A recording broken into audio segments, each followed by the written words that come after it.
बहुत बहुत स्वागत है आप सभी का मेरे इस YouTube चैनल में। आज हम लोग देखेंगे भारतीय राज्य व्यवस्था में भारतीय संविधान की प्रमुख अनुसूचियाँ। और जैसा कि आपने थंबनेल में देख लिया है कि अनुसूचियों को आज हम इस तरह से पढ़ेंगे कि आप इसे चाह करके भी नहीं भूल पाएंगे, ठीक है ना। तो इस तरह से पढ़िए कि जीवन भर इसको नहीं भूलें, ठीक है। तो आइए देखते हैं भारतीय संविधान की प्रमुख अनुसूचियाँ, ठीक है। तो ये जो भारतीय संविधान की अनुसूचियां हैं, इन अनुसूचियों को हम दो भागों में बांट देते हैं सबसे पहले, ठीक है। एक भाग है जो भारतीय संविधान के मूल संविधान में जो अनुसूचियां थी, ठीक है। और दूसरे साइड में वैसी अनुसूचियों को रखेंगे जिनको संविधान में बाद में जोड़ा गया, यानी वर्तमान संविधान में जो अनुसूचियां हैं, ठीक है। तो एक मूल संविधान की अनुसूचियां देखेंगे और एक साइड में उन अनुसूचियों को देखेंगे जो बाद में जोड़ी गई। तो सबसे पहले जब भारत का संविधान बना था तो मूल संविधान में अनुसूचियों की संख्या थी 8।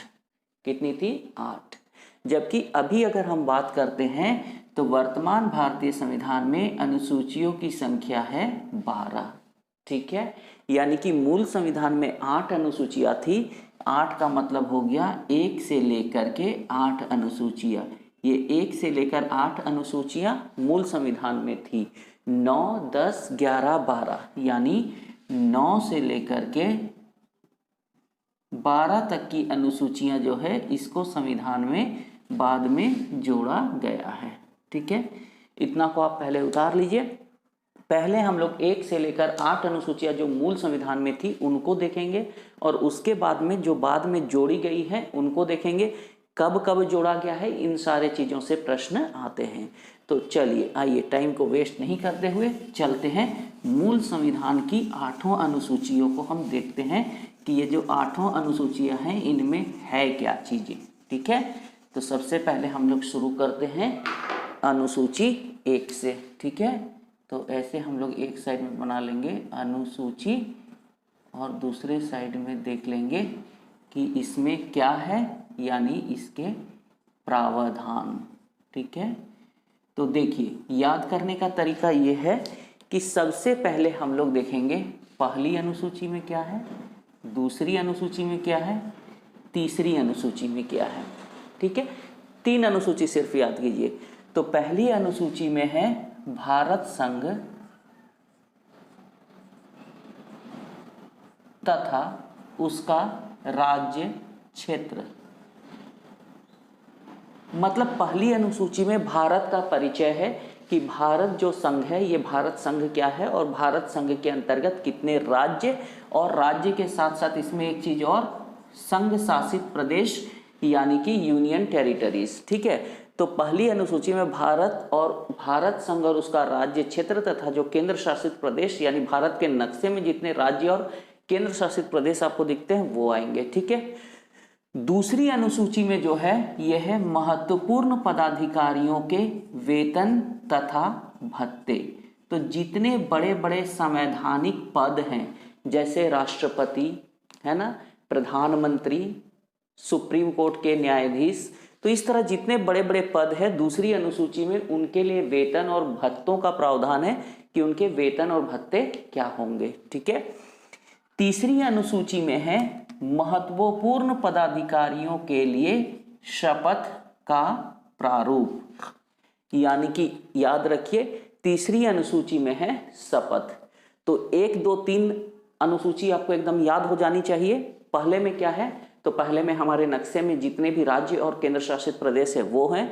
दूसरे में क्या है, तो जितने महत्वपूर्ण पदाधिकारी हैं उनके लिए वेतन और भत्तों का प्रावधान। और तीसरी अनुसूची में महत्वपूर्ण पदाधिकारियों के लिए शपथ का प्रावधान है। इसके बाद आते हैं अगली अनुसूची। तो फिर से हम बना लेते हैं एक कॉलम अनुसूची एंड देन प्रावधान, ठीक है। अनुसूची और प्रावधान। तो यहां हम लोग किए थे 1, 2, 3, यहां पर कर लेंगे हम पहले सिर्फ यहां समझेंगे अनुसूची 4 को, ठीक है। सिर्फ अनुसूची 4। अनुसूची 4 में क्या है, राज्यसभा के लिए सीटों का आवंटन क्या है, तो राज्यसभा के लिए सीटों का आवंटन, यानी किस राज्य से राज्यसभा के लिए कितने सदस्य चुने जाएंगे, इस चीज का उल्लेख है अनुसूची 4 में। ठीक है, अनुसूची 4 हो गया। अब इसके बाद में 2 अनुसूचियों को हम लोग एक साथ लेंगे। ठीक है, वो कौन सी अनुसूची होगी, तो होगी अनुसूची 5 और अनुसूची 6। अनुसूची 5 जो है इसमें अनुसूचित क्षेत्र शेड्यूल एरिया, ठीक है, अनुसूचित क्षेत्र के लिए विशेष प्रशासन का प्रावधान, विशेष प्रशासन का प्रावधान। ठीक है, और जो छठी अनुसूची है, छठी अनुसूची में होगा जनजातीय क्षेत्र। ठीक है, छठी अनुसूची में होगा जनजातीय क्षेत्र के लिए विशेष प्रशासन का प्रावधान। तो 5वीं और छठी अनुसूची एकदम क्लियर है। 5वीं अनुसूची में क्या है, तो 5वीं अनुसूची में अनुसूचित क्षेत्र के लिए विशेष प्रशासन और छठी अनुसूची में जनजातीय क्षेत्र के लिए विशेष प्रशासन। अब ये अनुसूचित क्षेत्र और जनजातीय क्षेत्र क्या होता है, तो भारत के वैसे राज्य जिनकी 50% या इससे अधिक आबादी जनजातियों की है, उनको सरकार ने अनुसूचित क्षेत्र के रूप में मान्यता प्रदान की है और उनके लिए विशेष प्रशासन की व्यवस्था है। हम लोग अगले क्लास में इस पे बातचीत करेंगे, ये हमारा नेक्स्ट टॉपिक में आ जाएगा। और जनजातीय क्षेत्र क्या है, तो भारत के कुछ राज्य ऐसे भी हैं, विशेषकर पूर्वोत्तर के राज्य, ठीक है, जिनकी 90% आबादी है ना, 90% या इससे अधिक आबादी जनजातियों की है, उसे जनजातीय क्षेत्र कहा जाता है और उसके लिए भी विशेष प्रशासन का प्रावधान है। तो ये 4 अलग से याद कर लेना है, 5 और 6 याद हो गया। ठीक है, अब जो बच रहा है हमारा, बच रहा है 7वां और 8वीं अनुसूची। ठीक है, मूल संविधान में हमारे पास और 2 अनुसूचियां बच रही है, एक है अनुसूची 7 और अनुसूची 8। ठीक है, तो 7वीं अनुसूची में क्या है, तो 7वीं अनुसूची में है केंद्र तथा राज्य के बीच 3 सूचियों के माध्यम से शक्तियों का विभाजन। ठीक है, तो इसमें केंद्र और राज्य के बीच 3 सूचियों के माध्यम से शक्तियों का विभाजन किया गया है और ये सूचियां आप लोगों को पता होंगी, मैंने पिछले क्लास में ये डिस्कशन किया था। इन सूचियों में पहली सूची है संघ सूची।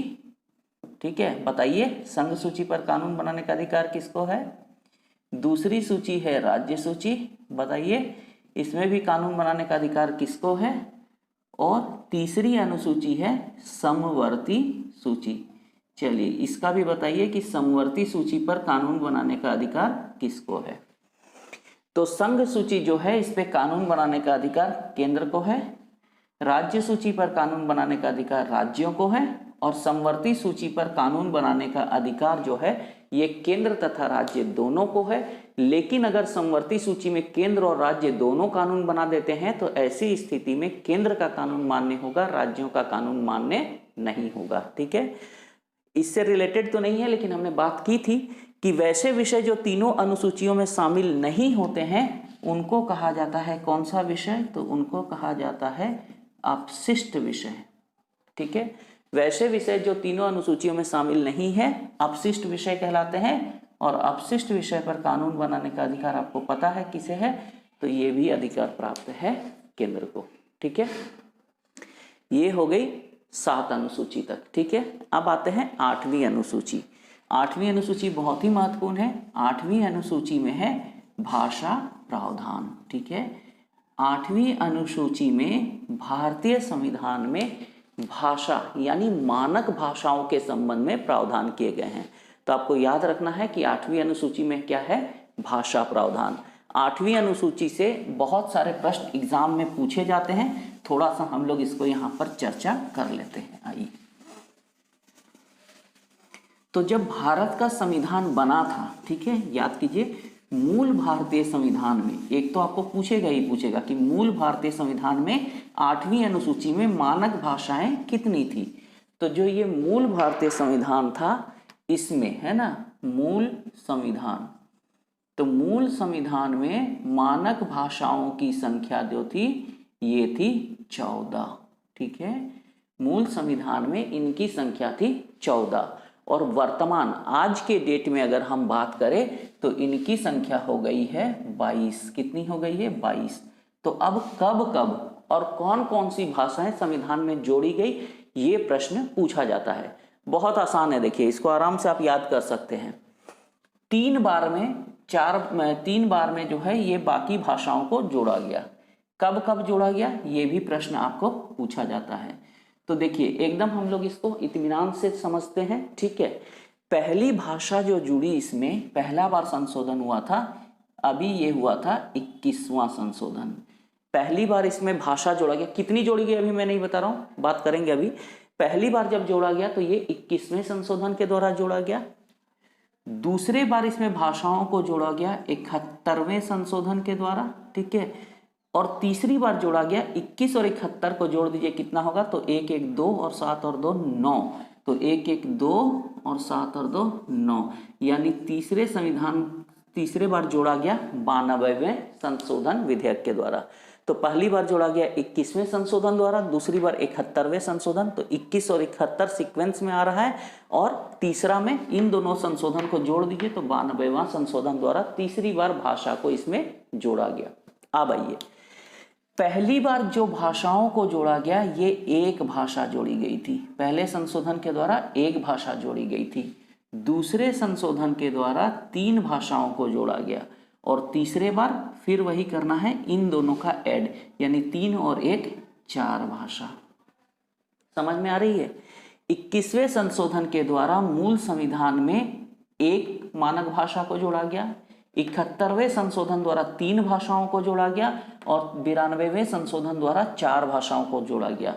तो 14 और 4 18, 19 20 21 और 1 22, यानी वर्तमान में कितनी भाषाएं हो गई? 22। अब कौन कौन सी भाषाओं को जोड़ा गया ये भी परीक्षा में पूछा जाता है। ठीक है, तो पहले संशोधन के द्वारा जिस भाषा को जोड़ा गया उस भाषा का नाम था सिंधी। ठीक है, पहले के द्वारा जिसको जोड़ा गया उस भाषा का नाम था सिंधी। अब यहाँ 3 भाषाओं को जोड़ा गया, कौन कौन? तो देखिए कोंकणी, उसके बाद मणिपुरी, और एक नेपाली। तो बिल्कुल आसान है, कोंकणी, मणिपुरी और नेपाली। ठीक है, 2 में अड़ आ रहा है और एक जो है हमारे भारत की भाषा नहीं है। ठीक है, अब 92वें संशोधन के द्वारा किसको जोड़ा गया? तो इसमें जोड़ा गया संथाली, उसके बाद मैथिली। ठीक है, उसके बाद जोड़ा गया डोगरी, और एक जोड़ा गया बोडो। ठीक है, इसमें 2 में थली थली है और इसमें डोडो है ना। तो आप थली थली और डोडो को याद रखिए, यानी संथाली, मैथिली, डोगरी और बोडो। तो इस तरह से ये हो गया 8वीं अनुसूची के प्रावधान। 8वीं अनुसूची तक तो हमारे मूल संविधान में था। अब जिनको भारतीय संविधान में बाद से जोड़ा गया, 9, 10, 11 और 12, इन 4 अनुसूचियों के बारे में हम लोग जानेंगे। ठीक है, आइए अब जो मूल संविधान में नहीं है उन अनुसूचियों की हम लोग बात करते हैं, 9वीं, 10वीं, 11वीं और 12वीं। ठीक है, तो सबसे पहले देखते हैं, सभी को लिख लेते हैं, 9वीं, 10वीं, 11वीं और 12वीं। ठीक है, अब इनको सबसे पहला प्रश्न अगर यहाँ से पूछेगा आपको तो इसमें क्या है वो तो बाद में पूछेगा, लेकिन इसको जोड़ा कब गया वो पूछेगा। ठीक है, तो 9वीं अनुसूची को जोड़ा गया प्रथम संविधान संशोधन द्वारा। ठीक है, प्रथम संविधान संशोधन कब हुआ था? तो 1951 के द्वारा। 9वीं अनुसूची को जोड़ा गया है पहले संविधान संशोधन के द्वारा 1951 में। उसके बाद 10वीं अनुसूची को जोड़ा गया है 52वें संविधान संशोधन द्वारा, 52वें संविधान संशोधन द्वारा 1985 में। ये इंदिरा गांधी की मृत्यु के बाद राजीव गांधी के प्रधानमंत्रित्व काल में जोड़ा गया है। ठीक है, इसके बाद 11वीं अनुसूची को जोड़ा गया है 73वें संविधान संशोधन 1993 के द्वारा, और 12वीं अनुसूची को जोड़ा गया है ठीक इसके बाद के नंबर यानी 74वें संविधान संशोधन के द्वारा 1993 में ही, है ना, 1993 में।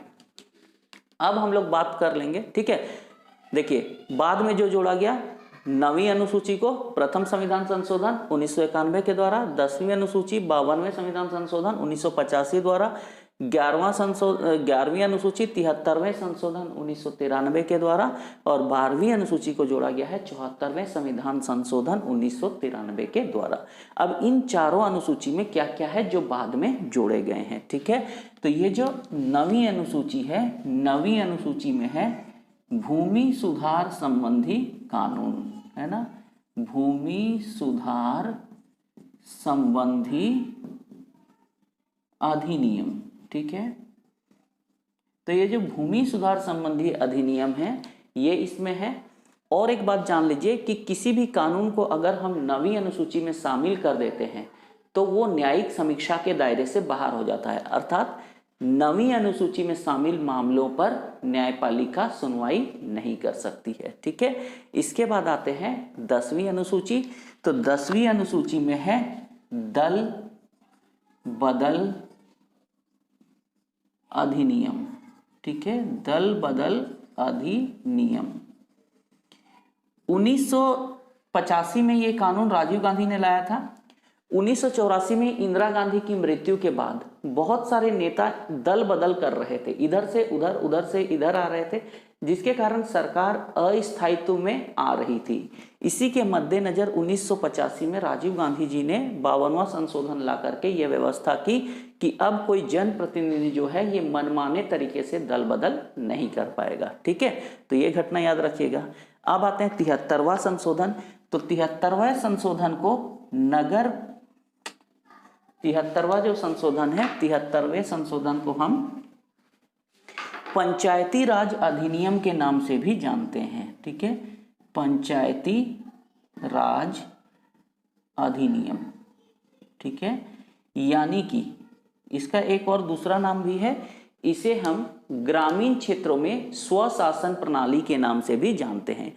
यानी ग्रामीण क्षेत्रों में जो पंचायती राज का ढांचा होता है उसको संविधान में दर्जा प्रदान किया गया इस संशोधन के द्वारा। तो 11वें में क्या है, तो याद रखिएगा पंचायती राज। 11वीं अनुसूची में है पंचायती राज। तो जिस तरह से गांवों में पंचायती राज होता है उसी तरह से शहरी क्षेत्रों में क्या होता है, नगर पालिका। ठीक है, बड़े शहरों में नगर निगम भी होता है, लेकिन इस अधिनियम को नगर पालिका अधिनियम के नाम से जाना जाता है। यानी 73वें संशोधन में है पंचायती राज अधिनियम और 74वें संशोधन में है नगर पालिका अधिनियम। 73वें संशोधन के द्वारा 11वीं अनुसूची में पंचायती राज अधिनियम और 12वीं अनुसूची में नगर पालिका अधिनियम को जोड़ा गया। अब आइए फटाफट से एक बार रिपीट कर लेते हैं कि ये जो बाद में जोड़े गए अनुसूचियां हैं इसमें क्या है। 9वीं अनुसूची को जोड़ा गया प्रथम संविधान संशोधन के द्वारा 1951 में, और ये भूमि सुधारों से संबंधित है।